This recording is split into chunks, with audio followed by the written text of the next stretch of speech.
Buenas tardes. En este caso vamos a ver un video relativamente corto donde hablaremos de un reglamento que todavía no lo hemos tocado en ninguno de los videos anteriores, que es el reglamento particular CIRSOC 108 del año 2007, que trata el tema del análisis de las estructuras durante la etapa constructiva y las cargas inherentes que pueden surgir, cómo evaluar las mismas, cómo evaluar las combinaciones de estas para tener una seguridad adecuada, no solamente con la estructura finalizada, sino también con la estructura en la etapa de ejecución.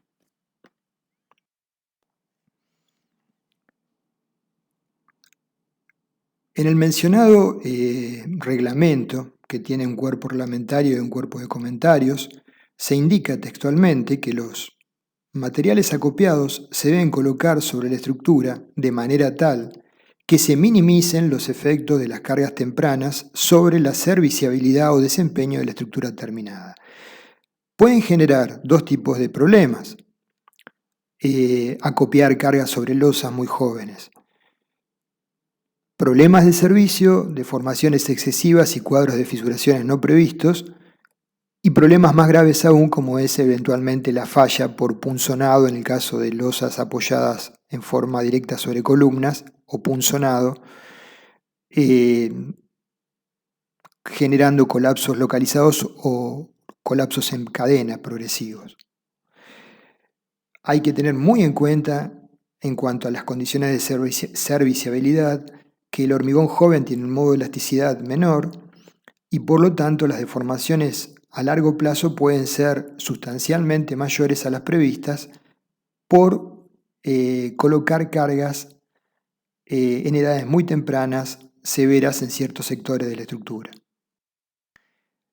Este es el otro cuerpo de reglamento que se refiere a comentarios del mismo, ¿sí? Al igual que el formato de los otros reglamentos, el 101, el 102, 104, etc.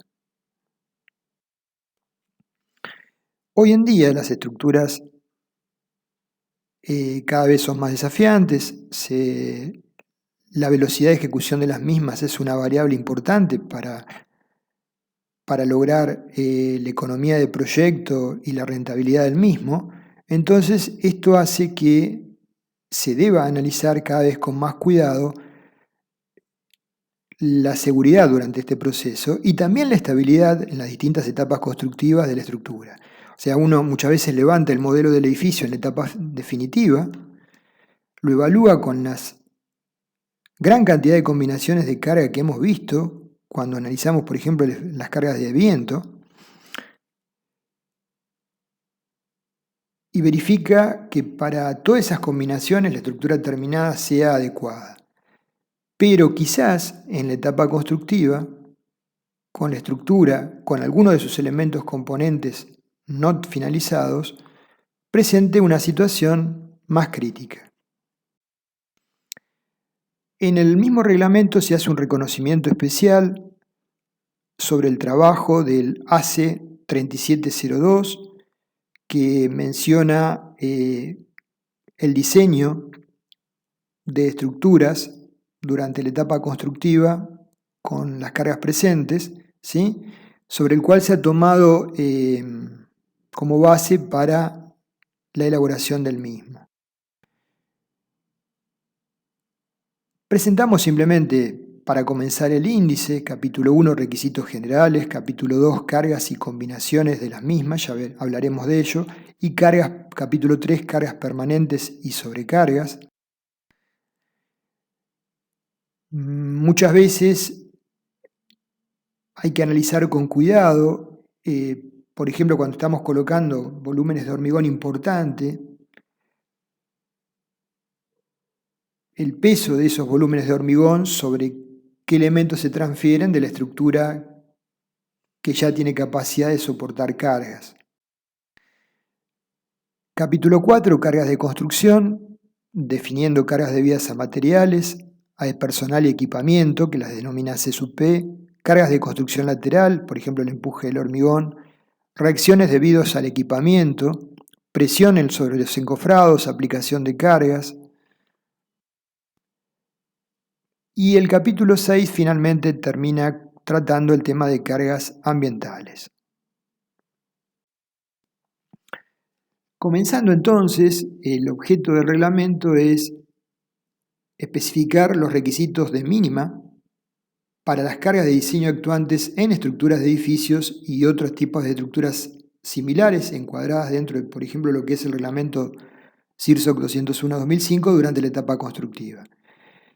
El campo de validez es para estructuras parcialmente construidas y estructuras temporarias que se utilicen durante la construcción. Las cargas que se especifican son adecuadas para el diseño por resistencia, el RFD, y se pueden aplicar a todos los materiales de construcción convencionales.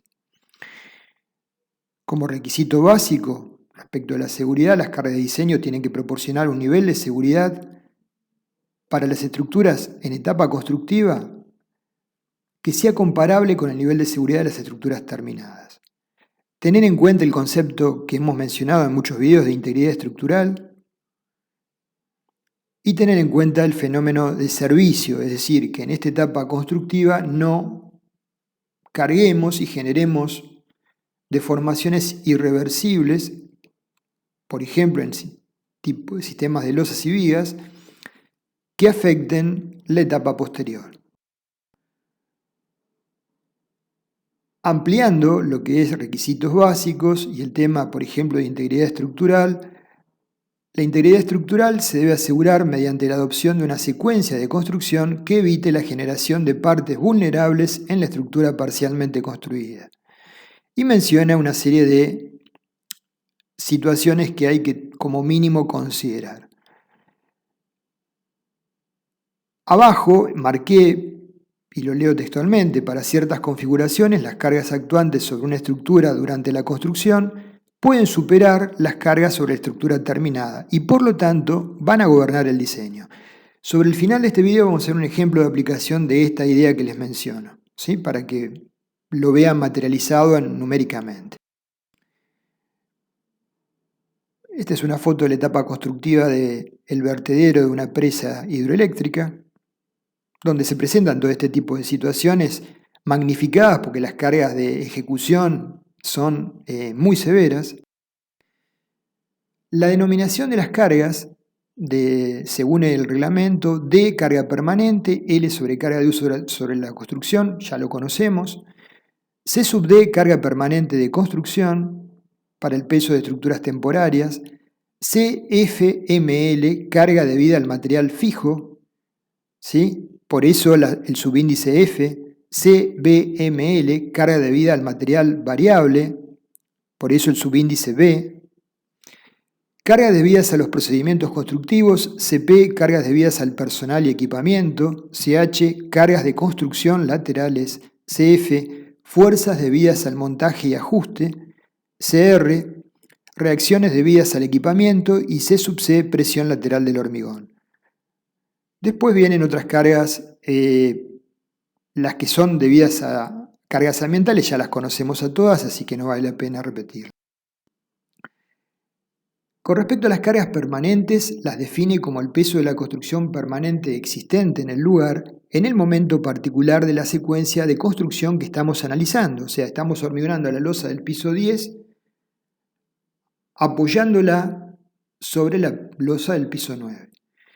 La carga permanente incluye toda la construcción ejecutada en el lugar que está arriostrada o apuntalada temporariamente y la construcción para la cual el sistema estructural primario está completo, pero que se está utilizando para soportar materiales y equipos de construcción. Dentro de esta carga no incluyen pesos de andamiaje, apuntalamientos, encofrados para hormigón, que serán incluidas como cargas C sub D.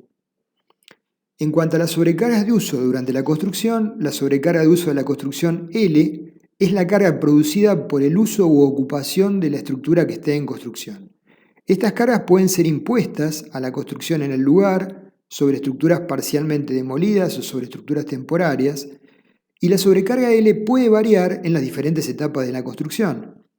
En un momento dado estamos acopiando materiales, en otro momento estamos apuntalando un elemento superior sobre un elemento inferior. En realidad la secuencia sería al revés, ¿no? Las estructuras de puentes y otras estructuras de transporte, la sobrecarga debe incluir impacto, fuerzas longitudinales de vehículos, fuerzas centrífugas de vehículos y cargas de viento sobre vehículos, según corresponda. Sobre esto vamos a ver fotos, un ejemplo real. Entonces, como cargas permanentes, el contratista tiene que controlar la secuencia de construcción para así controlar qué cargas van a actuar sobre la estructura durante las diferentes etapas. Y diseñar naturalmente apuntalamientos y arrastramientos temporarios para que la estructura sea estable. Con respecto a las cargas debidas a los materiales, tenemos cargas fijas debidas a los materiales FML y cargas variables debidas a los materiales designadas como BML. La carga fija debido a los materiales es la carga de materiales que está fija en magnitud y la carga variable debido a los materiales es la carga de los materiales que varía en magnitud durante el proceso constructivo. Con respecto a la carga debida, vamos a ampliar esto en unos segundos. La carga debida al hormigón es el peso del hormigón colocado en un encofrado para constituir una estructura definitiva. ¿Sí? Esa carga se define como carga debida al material.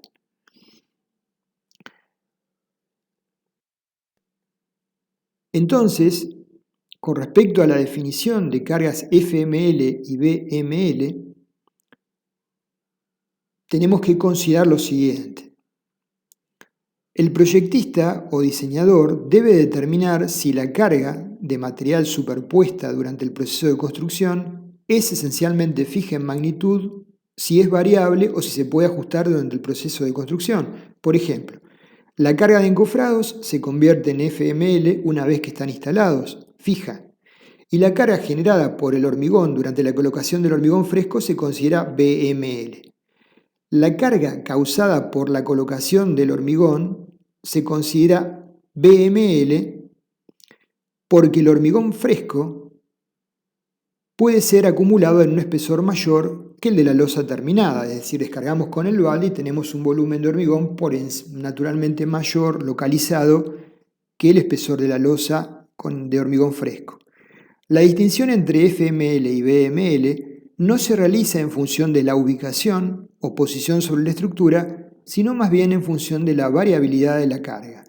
Por ejemplo, el acopio de materiales de encofrado es una carga que está circunstancialmente ubicada en una posición y sería una carga variable.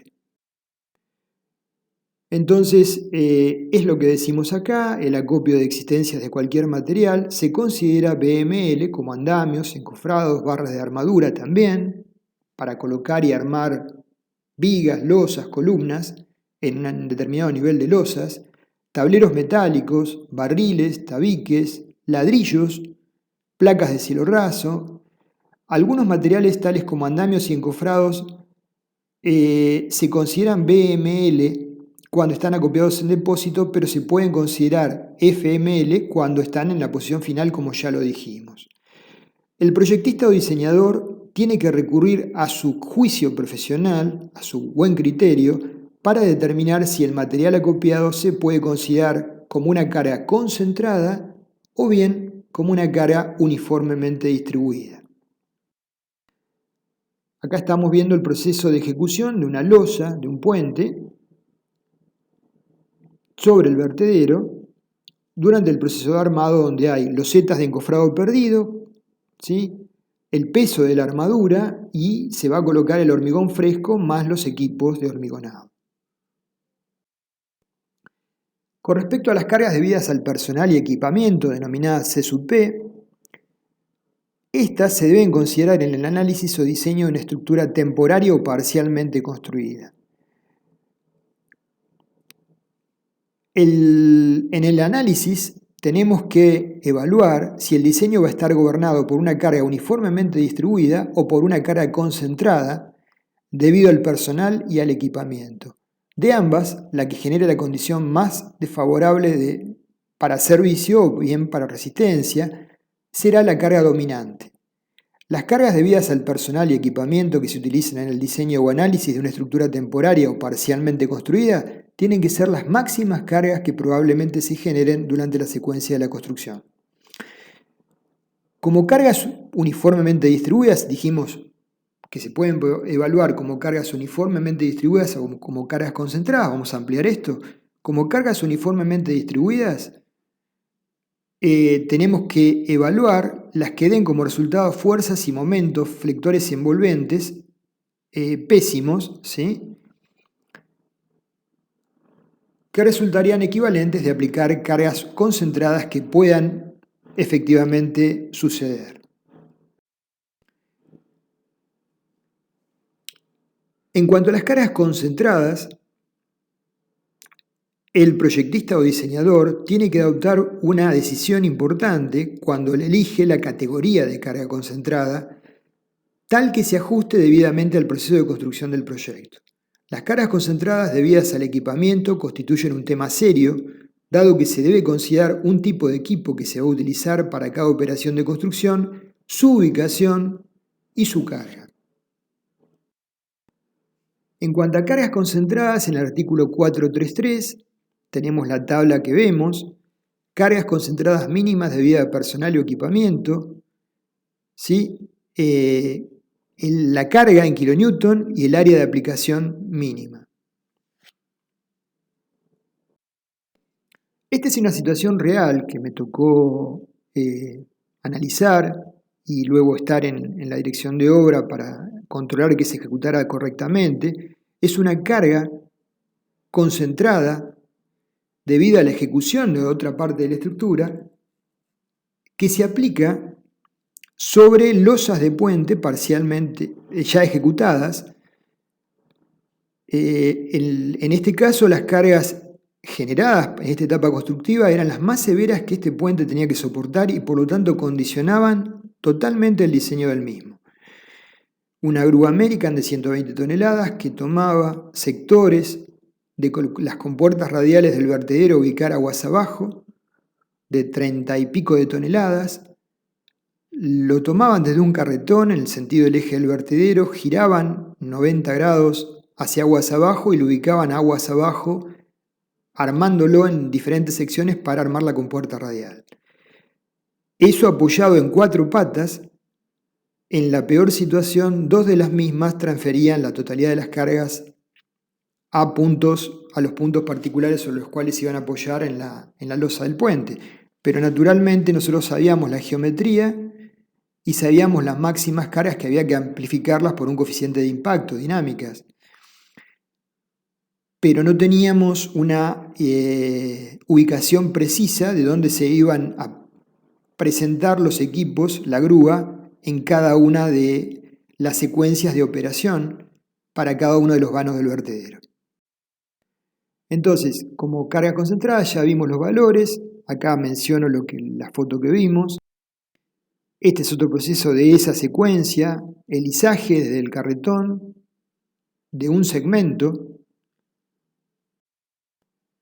y el proceso de giro hacia aguas abajo para colocarla en posición definitiva. Cuando se estaba ubicando en la posición definitiva era la situación más crítica, donde las 2 patas de aguas abajo apoyaban sobre sendos platos metálicos de unos 70 centímetros de diámetro, transmitían la totalidad de las cargas, ¿sí? La reacción sobre el lado opuesto era cercana a cero, a esos sectores de la losa del puente. El reglamento menciona cargas de impacto, no es posible anticipar los efectos de una mano de obra pobre o deficiente, tal como el hormigón descargado de un balde desde una altura excesiva, por encima del encofrado. Un balde de hormigón que puede golpear los encofrados es una carga de impacto, que se considera en este caso accidental y no está incluida dentro de los alcances del reglamento. En cuanto a las clases de superficies de trabajo para cargas combinadas uniformemente distribuidas, en el caso de adoptar cargas uniformemente distribuidas, tenemos la tabla 481, que habla de para trabajo muy liviano, trabajo medio, trabajo pesado, cargas uniformes en kilonewton por metro cuadrado que van de 1 a 3,6 kilonewton metro cuadrado. En cuanto a cuando vamos a la instancia de combinar las cargas, tal cual lo hemos hecho con los otros reglamentos de metálicas y hormigón, está la tabla 2.2, factores de carga mínimos para el diseño por resistencia, donde nos sugieren, tanto para D, para L, para C sub D o para las demás, los coeficientes a aplicar en las combinaciones en función de que, por ejemplo, D contrarreste la acción de las cargas debidas a viento o sismo, o D se combine con cargas y materiales de construcción o para cualquier otra combinación. Puede valer 0,9, 1,4 o 1,2. Para L vale 1,6. Las combinaciones básicas son las que visualizamos acá en el artículo 223. La definición de las cargas a combinar son las que hemos mencionado anteriormente. Otra foto de la ejecución del vertedero que ustedes vieron, el equipo, la grúa montada sobre la parte superior del puente que vemos la cara inferior, y donde ven el sector metálico semicircular es donde se va a montar la compuerta radial que les mencioné, aguas abajo. Entonces, como cargas finales tenemos D, carga de permanente, L sobrecarga de uso durante la construcción. Como cargas de construcción tenemos el peso de estructuras temporarias, C sub D, carga permanente de construcción. Como cargas debidas a los materiales tenemos CFML, carga debida al material fijo, o CBML, carga debida al material variable. Tenemos cargas debidas a los procedimientos constructivos, como mencionamos, CP, CH, CF, ICR y CC. Y las demás cargas que mencionamos como cargas ambientales que simplemente son las conocidas, omega, T, S, etc. En esta foto intentamos identificar, que fue usada en un curso que dimos preparada por mi colega y amigo ingeniero Hugo Donini y utilizada en el curso para ejemplificar este tipo de cosas, me tomé el atrevimiento de tomarla. Identificamos cómo una carga de encofrado puede ser CFML o CBML en función de la posición que presente. Las combinaciones de carga, repetimos. La selección de las cargas uniformes, ¿sí?, en función del tipo de trabajo que se vaya a ejecutar sobre la losa en estudio. Por ejemplo, para trabajo medio, concentración de personas y materiales sobre el andamiaje, se adopta 2,4 kN/m². Vamos a ver, para terminar esto, un ejemplo muy simple, un entrepiso sin vigas de 6,6 metros de luz entre columnas, destinado a oficinas, por lo tanto la sobrecarga L, según el CIRSOC 101-2005, es 2,5 kN/m², el espesor del entrepiso es 20 centímetros, y vamos a analizar dos situaciones. La carga de diseño para la etapa final y la carga en la etapa constructiva. La primera analizada según el 101-2005 y la segunda según el 108-2007, que es el reglamento que acabamos de presentar. El esquema del entrepiso sin vigas, análisis de carga, peso propio de la losa, 0,20 por 25 kN/m³, el alisado del piso cerámico, los artefactos suspendidos y el horrazo aplicado, el total de paquete D es 6,7 kN/m². Y la sobrecarga L es 2,5 kN/m². Por lo tanto, tenemos dos combinaciones, 1,20D más 1,60 L o 1,40 D. Si queremos adoptar como referencia el código ASI 318-2019 en el artículo 5.3. La primera combinación, 1,20D más 1,60 L, nos da 12,04 kN/m² y sería la carga de diseño, ¿sí?, para la estructura finalizada.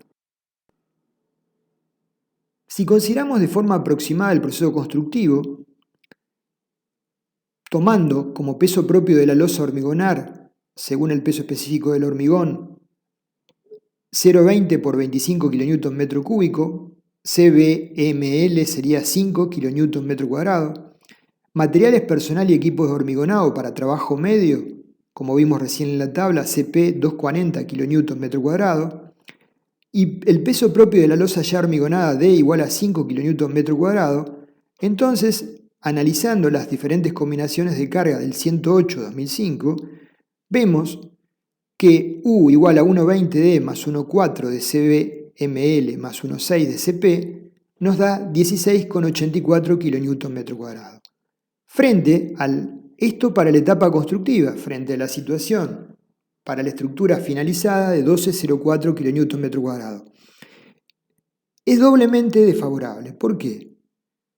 Es más desfavorable porque las cargas son mayores, pero aún lo es más porque en la edad que se aplican estas cargas, 16,84, el hormigón es más joven y muy probablemente no haya llegado a la resistencia de diseño considerada para la estancia final, ¿sí? Entonces, la situación es sumamente importante de analizar y, por ejemplo, si trabajáramos con un entrepiso sin vigas, es crítica desde todo punto de vista, principalmente el punzonado. Como hemos analizado oportunamente, el punzonado es una rotura frágil, sin aviso previo y que puede generar, si no se han tomado los recaudos correspondientes, una falla generalizada o colapso progresivo. Bueno, de esta forma terminamos la presentación.